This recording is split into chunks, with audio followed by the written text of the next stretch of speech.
भाइयों को और बहनों को मेरा नमस्कार। हम सब जानते हैं कि सम्माननीय नवनिर्वाचित सांसद एवं केंद्रीय मंत्री श्री पीयूष गोयल जी के मार्गदर्शन में और उनके नेतृत्व में पिछले 15 दिन पहले महानगर पालिका में बैठक हुई। जिन जिन अधिकारियों के नाम सम्माननीय योगेश जी ने लिए वो सभी अधिकारी आज भी मौजूद थे। मराठी हिंदी नंतर मराठी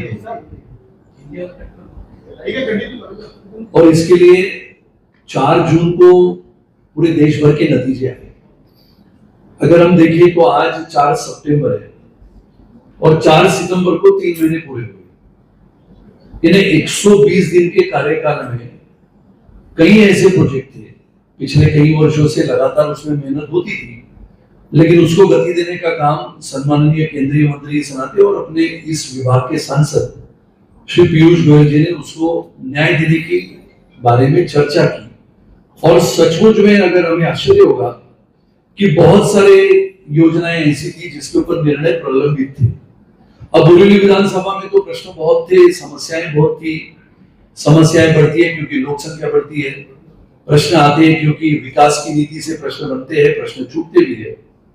सबसे महत्व का एक प्रश्न था कि चारकोप गोराई में जो वर्ल्ड बैंक के माध्यम से 1985 में जो घर दिए थे, घर यानी भूखंड दिए थे, जब ये प्लॉट्स अलोकेट किए गए, जब इसकी नियोजन हुई तो ये करीबन 1.5 एफएसआई देने की बात हुई और उसकी स्टैंपिंग भी हो गई जो ओरिजिनल प्लान थे। तो ऐसी सेक्टर 8 और सेक्टर 9 में करीबन 67 सोसाइटियां ऐसी थी जिनको एक 1.5 का एफएसआई दिया गया। फिर माड़ा को ये लगा कि बाकी के लोगों को हम 0.85 देते हैं, तो इनको 65% हमने ज्यादा एफएसआई दे दिया। हालांकि जिसके पैसे उन लोगों ने भरे थे, करीबन आप देख लो एक सोसाइटी में 30 घर आते हैं, तो करीबन 2100 घरों के लोगों ने पैसे भरे थे। अब ऐसे समय में 1992 से लेकर ये कहानी चली, जो 2019 से लेकर 24 तक मैं इसको लगातार लड़ता रहा। पिछले बार की 2.5 साल पहले की सरकार, अभी की सरकार, और ये निर्णय होने के लिए सम्माननीय पीयूष जी यहाँ पर केंद्रीय मंत्री करके आए और आज उसका निर्णय की कॉपी, जो हालांकि महीने भर पहले म्हाडा ने यह तय किया था कि जिनको हमने 1.5 एफएसआई दिया हुआ है, जिनके पास से हम 15 साल पहले से पैसा मांग रहे हैं, ये सभी को माफ करते हुए जो 1.5 एफएसआई जिन सोसाइटियों को दिया था, विशेष रूप से सेक्टर 8 और 9 को, उनसे एक भी रुपया अतिरिक्त अभी नहीं लिया जाएगा। ये बहुत बड़ा राहत का काम सम्माननीय पीयूष जी के नेतृत्व में हुआ। दूसरे विषय जो है वो पानी की समस्याओं के है।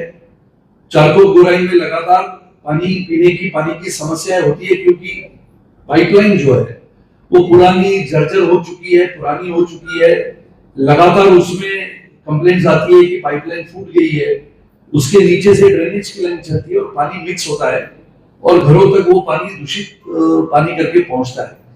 अब इसमें महानगर पालिका का एक नियम है, जहां जहां पर सीसी रोड बने हैं वो सीसी रोड के नीचे पाइपलाइन दब जाती है। मैंने लगातार महानगर पालिका से ये मांग की थी कि जब हम रास्ता बनाते हैं, विशेष रूप से गलियारों के रास्ते बनाते हैं, तो वहां पर कम से कम 6 फुट का एक पैच होना चाहिए जिसके नीचे से सब लाइन्स जाती है, बाकी का सीमेंट कंक्रीट हो, ताकि अगर पीने की पानी की समस्या है, गटरों की समस्या है, फाइबर ऑप्टिक केबल की समस्या है, गैस की पाइपलाइन है, तो उसको खोल सकते हैं। तो महानगर पालिका ने नजरअंदाज न करते हुए पहले से, ये कोई अपनी सरकार करके नहीं है, तो वो सीसी रोड को खोदना है क्योंकि उसके नीचे पानी की लाइन दबी हुई है, टूटी हुई है, तो उसके लिए परमिशन कमिश्नर की लेनी। तो ये तो होता नहीं है संभव। जैसे कि आरएससी 20 में पीने की पानी की प्रश्न है, तो उसको बदलने के लिए नियम को, ताकि हर कोई वहां पर आके खड्डा खोद न सके, तो वो परमिशन भी अभी हर एक वार्ड में से एएमसी के माध्यम से देने का हमने प्रावधान रखा है।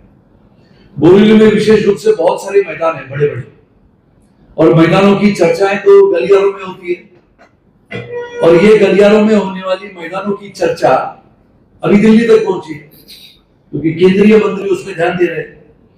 तो स्वर्गीय प्रमोद महाजन जी के नाम से जो मैदान है 15 एकड़ का, जिसको शिवपुरी कहते हैं, चिकुवाड़ी से हम सामने जाते हैं तो वहां पर राज्य सरकार के माध्यम से बहुत बड़ा भव्य क्रीड़ा का संकुल बन रहा है जिसका काम शुरू है। तो इसके लिए यह तय किया कि वहां पर उस संकुल में, उस स्पोर्ट्स कॉम्प्लेक्स में, और स्वर्गीय बाला साहब ठाकरे जी के नाम से जो संकुल बना है जो चिकुवाड़ी में है, ऐसे दोनों ही जगह पे सम्माननीय केंद्रीय मंत्री श्री पीयूष जी के निर्देश के अनुसार आने वाले समय में भव्य क्रीड़ा संकुल बने जो हमारे पॉवर्टी लाइन के नीचे के भी बच्चे हैं, गरीब है, जिनको अच्छी सुविधाएं मिले। तो झारखंड में जैसे झारखंड हो, छत्तीसगढ़ हो, मध्य प्रदेश हो, राजस्थान हो, ऐसे ऐसे गांव में से जो बच्चे आते हैं जो भारत के लिए खेलने का एक सपना रखते हैं, चाहे वो छोटे तबके से आते हो, छोटे समाज से आते हैं, तो ऐसे लोगों के लिए इनके घरों में जो छोटे बच्चे हैं उनके लिए अच्छे संकुल निर्माण हो, इसका प्रयास सम्माननीय पीयूष गोयल जी के माध्यम से हो रहा है। बोरीवली में आपने देखा होगा कि हाईवे से लेकर राजेंद्र नगर तक आने वाला एक बड़ा ब्रिज जो रुका हुआ है, क्यों रुका है? तो उसका एक आखिरी पिलर है, आखिरी खंबा है, उसके नीचे करीबन 150 झोपड़ियां आएंगी। अब वो 150 झोपड़ियों में से जो पात्र झोपड़ी है उसको घर देना है। जब तक उनको घर नहीं देंगे तब तक वो खंबा नहीं होगा, खंबा नहीं होगा, पुल नहीं आएगा, और पुल नहीं आएगा तो हाईवे से उस पुल के तक आने के लिए शाम को 1 घंटा लगता है। तो इसके लिए उसके बारे में निर्णय हुआ, 44 लोगों की पात्रता निश्चित हुई है और उनको आने वाले समय में बोरीवली में ही मल्लाराव कुलकर्णी मार्ग पे, जहां पर हमने महात्मा फुले के झुग्गी झोपड़ी में रहने वाले नागरिकों को घर दिया, उनको वहां पर घर दिया जाएगा।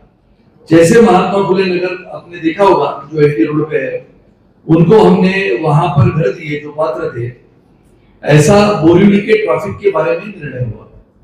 अब एक पेड़ मां के नाम, ये संकल्पना भी सम्माननीय केंद्रीय मंत्री पीयूष गोयल जी के कल्पकता से आई है, और जिसमें बोरीवली में आकाशवाणी के केंद्र में बसी हुई बड़ी जमीन के ऊपर करीबन 10-20 हजार पेड़ लग सकते हैं।